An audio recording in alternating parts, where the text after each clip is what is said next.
Today, in celebration of Earth Day, I light the chalice, the symbol of our faith and community, with some words from Starhawk. The environmental scientist Amory Levins says the primary design criteria he uses is the question, how do we love all the children? Not just our children, not just the ones who look like us or have resources, not just the human children, but the young of birds and salmon and redwoods.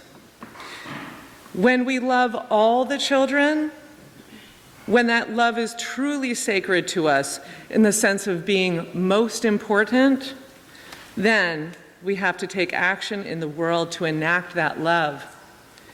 We are called to make the earth a place where all children can thrive. This morning, Allison has selected 2 readings for us, and I'm going to do the first one, The Peace of Wild Things by Wendell Berry. When despair for the world grows in me, and I wake in the night at the least sound in fear of what my life and my children's lives may be, I go and lie down where the wood drake rests in his beauty on the water, and the great heron feeds. I come into the peace of wild things, who do not tax their lives with forethought of grief.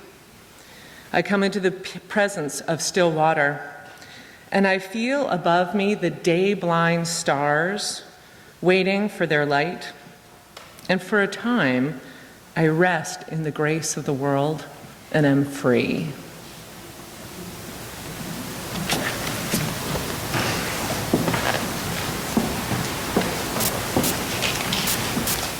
Our second poem is from Adam Zagajewski, I believe is how I pronounce his last name. Try to praise the mutilated world. Try to praise the mutilated world. Remember June's long days and wild strawberries, drops of rosé wine, the nettles that methodically overgrow the abandoned homesteads of exiles. You must praise the mutilated world. You watched the stylish yachts and ships. One of them had a long trip ahead of it, while salty oblivion awaited others.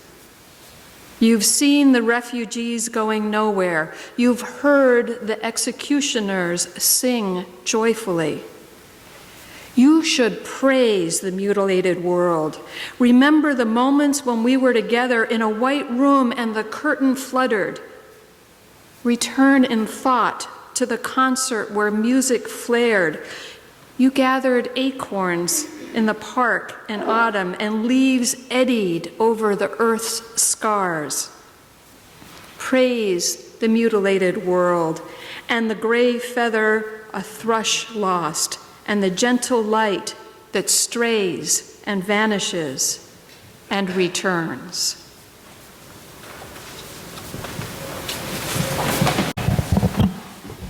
We are so fortunate on this Earth Day to have a wonderful guest speaker, the Reverend Allison Cornish. She's an esteemed Unitarian Universalist minister who has a wonderful background in terms of education and ministry. Allison, you're a busy person on Earth Day, so we're super glad you're here. Thank you for making this a stop on your Earth Day itinerary. Allison is a graduate of Wesley College, the University of York in the UK, and Andover Newton Theological School. I came to know Allison more directly when she served as director of programs at the Partners for Sacred Spaces, which is a nationally renowned organization based in Philadelphia that works with churches and synagogues all around the country in helping to renovate historic places to be more community center oriented and to keep their sacred buildings going forward in community use. And now she is the executive director of the Pennsylvania Interfaith Power and Light organization, helping congregations and people around the country, and in Pennsylvania, the last job was around the country, to respond to the very important moral issue of climate change. So Allison, welcome to our pulpit, my Unitarian Universalist minister colleague on this Earth Day. I want to thank you for your kind invitation to be with you this morning. When I visit faith communities in my role as Executive Director of Pennsylvania Interfaith Power and Light, I am often the only Unitarian Universalist in the room, so it's good to be home. Thank you. And particular thanks to Kent and to Susan for shaping this service together with me. It's a real pleasure to be here. I want to take advantage in some ways of being with fellow Unitarian Universalists today because I think that gives a particular shape to the conversation about care of our common home, as Pope Francis has spoken of it, and the challenges that come with climate change. There's a uniqueness, I believe, both in what Unitarian Universalists bring to this topic and what the planetary challenge brings to Unitarian Universalism. In the end, perhaps there's an opportunity for a transformation of all, for I know that is indeed a key aspect of our faith's tradition, to transform lives, ours and those with whom we are in relationship. I want to open my reflection this morning with a short reading, and I'll tell you who wrote it and when it was written after I read it. It's from a sermon titled Lessons from the Sierra Nevada.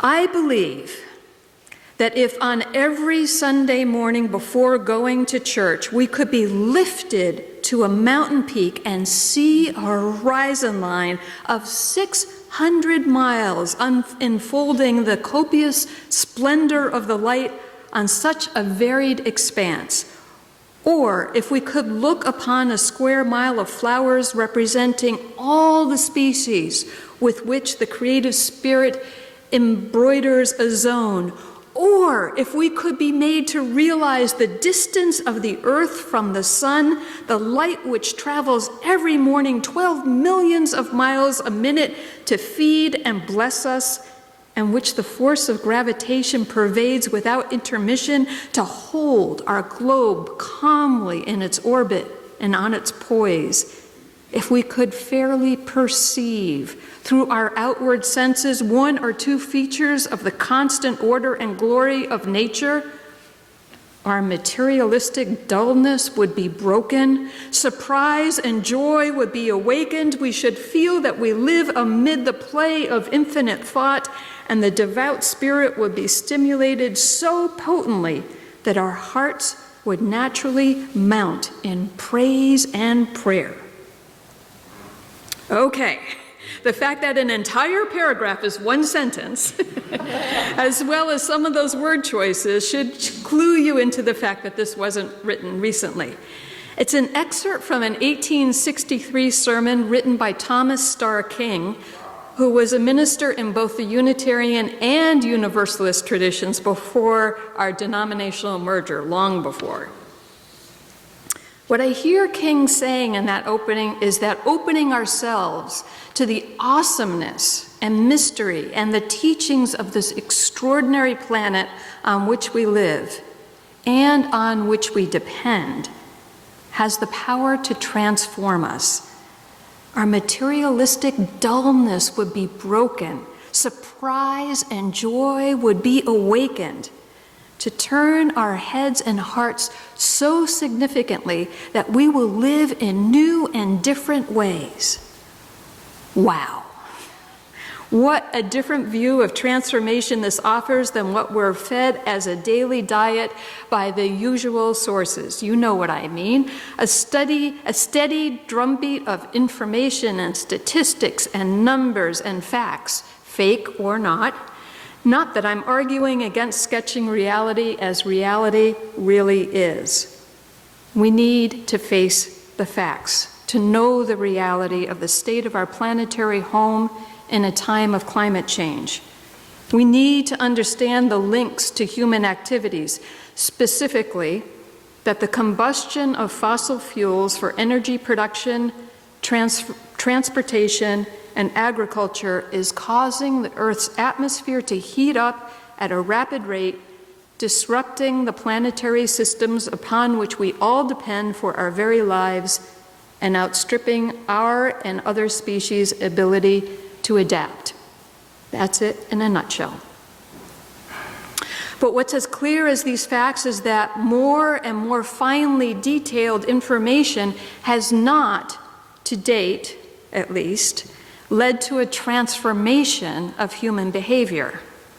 In the words of Shirdi Sai Baba, an Indian yogic master, you seek too much information and not enough transformation. Indeed, too much information can actually work against us in powerful ways. A few years ago, the Social Capital Project published a major study of Americans' attitudes and worldviews, especially as it related to the environment and climate change. Their report sought to go beyond the dualities of believe or not believe and the polarities of liberal, conservative, Republican, Democrat, libertarian, green. It was an investigation of values and demographics. And perhaps at another time we can try unpacking what language speaks best to whom when it comes to these issues. But tucked into a corner of the report, I found a too brief section on the obstacles each of us face, no matter our demographic markers, in making our way to a path of mobilization and action, indeed transformation, of taking on the very real crisis of climate change. See where you may land in these descriptions. First, we have environmental fatalism. It's just too little too late. Though we value and take in accurate information, you and I know the news is not good. It's extraordinary that so much information from far-flung parts of the world is so accessible to us. So we can watch the ice melting in Antarctica, Indonesian rainforests burning, soaring temperatures in Phoenix, all in the flick of a TV remote. But to what end? Does it transform us? Or does it shut us down? And if all that news does manage to motivate rather than discourage, it's easy to succumb to another kind of environmental overload. The challenge is just too big and overwhelming. What's the most important thing to do, people ask me all the time. Tell me again, switching light bulbs will help the planet. How? The authors of the study name other ways we resist transformation, and as I read these, I thought they are particularly felt keenly by folks most likely to be found in Unitarian Universalist congregations. There is the specter of environmental sainthood that haunts us, a worry that no matter what we do, we'll never be green enough. And then something the authors dub environmental cognition. It's just plain too hard to wrap our minds around climate change because it isn't a simple cause and effect problem. Environmentalism actually came of age in the era of pollution. Then something could be identified and targeted and cleaned up. But how do you clean up carbon? And the study points to environmental elitism. Working on these issues is fine for those with money and time who are white or urban or professional. But what about everyone who is facing the immediate and pressing problems of merely staying safe, employed, fed, insured, housed? So do any of these feel familiar to you? In my work with PAIPL over the past 2.5 years, I've become convinced that the only way to overcome these obstacles is to start with oneself. Because as we know from countless sources, the only thing we can truly change is our own attitudes, our own behaviors, our own actions. Mindfulness is somewhat of a buzzword these days. But what I like about it in relation to working on climate change is that it offers us a way forward that we actually have control over. Mindfulness is not some wimpy, weak response. Mindfulness is a discipline. It's also a call. Here are some words from Thich Nhat Hanh, written 10 years ago. The bells of mindfulness are calling out to us, he says, trying to wake us up, reminding us to look deeply at our impact on the planet.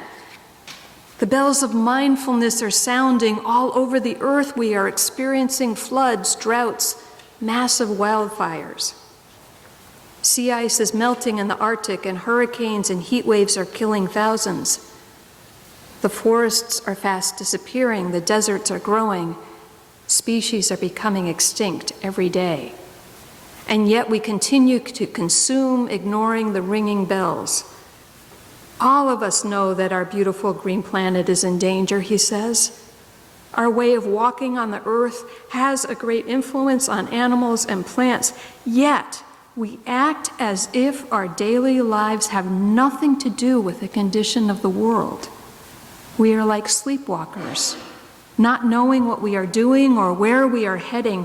Whether we can wake up or not depends on whether we can walk mindfully on our Mother Earth. The future of all life, including our own, depends on our mindful steps. So let us pause. Let us listen. May we hear the bells of mindfulness that are sounding all across the planet.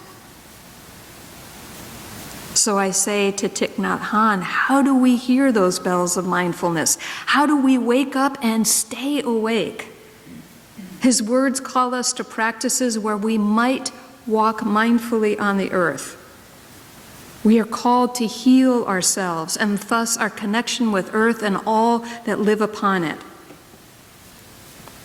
Mindfulness is an antidote to barriers to action, and we are badly in need of that. In her essay, The Sacredness of Earth Day, Gail Staub writes, each conscious earth-friendly act, composting, reusing, recycling, repairing, carpooling, eco-wise shopping, conserving water and energy, is also an act of spiritual mindfulness. It is the degree of mindfulness that we bring to our most ordinary daily acts of sustainability that determines the sacredness of life. Indeed, it is mindfulness that transforms the mundane into the sacred. The recycling bins become daily rounds of earth awareness. The water and energy saved, prayers of gratitude. The rides shared, a collective offering to clean, fresh air. As an antidote to the addiction of consumerism, mindful stewardship heals the spiritual emptiness at the core of much of modern life. Ultimately, skillful stewardship is a blending of reverence and responsibility. A blend of reverence with responsibility. As a Unitarian Universalist, I say, where do I sign up? How do we begin the shift to see habits or hobbies or chores or must-dos or should-dos as acts of spiritual mindfulness? So here for you today is my recipe for, capital letters here, individuals who want to engage climate change on a daily basis as a spiritual practice of mindfulness. Not quite as long a sentence as Thomas Starr King's. First, choose a practice. Choice is really important. We're much more likely to stick with something we choose than having it thrust upon us. We all know that. Will it be conserving water? Composting? Picking up litter? Using public transit? Walking? Try it out. Is it a good fit for you? Will you face it with grumbling and resentment or engagement and curiosity? Can you do it with intention as a routine, not just when you feel like it? Does it hold the potential for new insights, learnings, aha moments? Is it joyful? Now think of the ways you can take your practice and spread it. How is it shareable, teachable, bloggable? Get the word out about what you're doing, invite others along, or even help them find their own practices. And most important, and do not skip this step, articulate for yourself and for those around you how your practice connects to climate change. What story can you tell about making, if not a dent, at least a nick in your carbon footprint? What's your personal role in making change happen by managing carbon in your own life? Even as we engage in spiritual practices of mindfulness, we still need collective action through policy change, community efforts, political will. But I am convinced that those efforts are more likely to succeed if they emerge from a personal commitment to practice. So why is that? Practices allow us to stay in touch with the challenge of climate change on a tangible, daily basis, so it doesn't get abstract or something we read about in the paper in far-off places or times. It's here, it's now, it's real, just like our practice.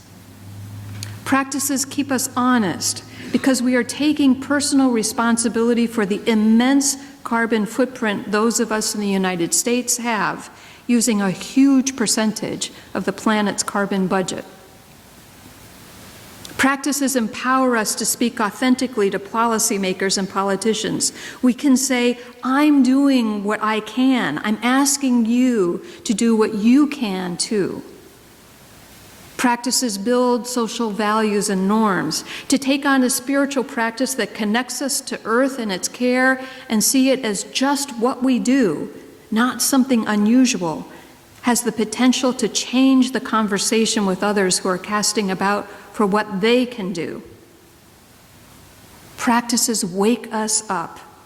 They keep us aware, noticing the world around us in all its glory and its brokenness.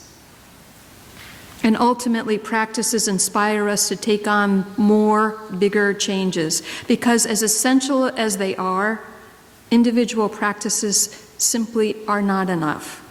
They matter, they help, but in order to truly make a difference, we need to work together as communities, and I would say particularly as communities of faith.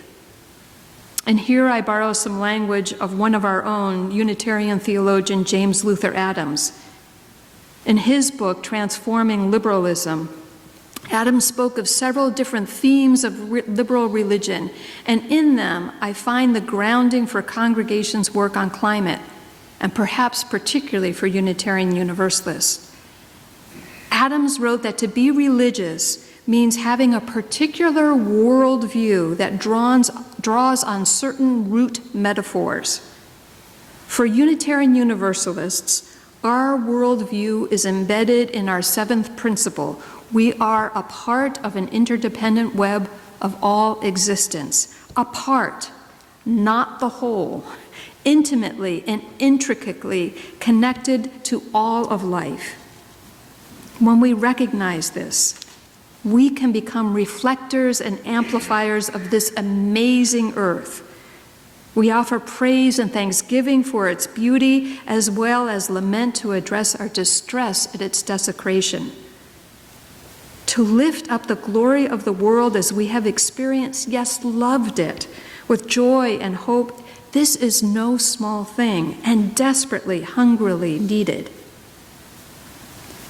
Gail Staub concludes her essay for Earth Day with these words.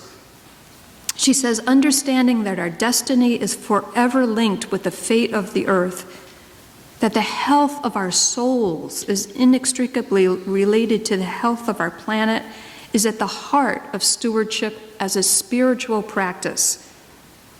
Walking the path of stewardship, we take it one day at a time, just as we do with our spiritual practice. We aspire towards a fresh beginner's mind as we compost, plant trees, shop with green values, conserve, recycle, reuse, and repair.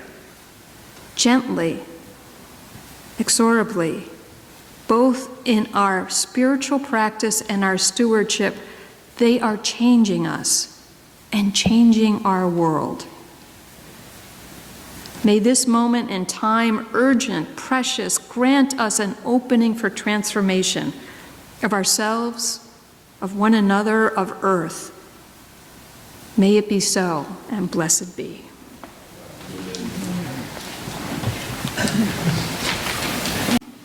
In the midst of a world marked by tragedy and beauty, there must be those who bear witness against unnecessary destruction and who, with faith, rise and lead in freedom with grace and power. There must be those who speak honestly and do not avoid seeing what must be seen of sorrow and outrage or tenderness and wonder. There must be those whose grief troubles the water while their voices sing and speak refreshed worlds. There must be those whose exuberance rises with lovely energy that articulates earth's joys. There must be those who are restless for respectful and loving companionship among human beings, whose presence invites people to be themselves without fear. There must be those who gather with a congregation of remembrance and compassion, draw water from old wells, and walk the simple path of love for neighbor.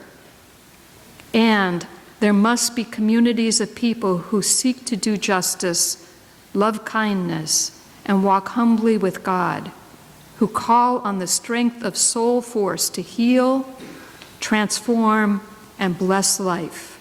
There must be religious witness.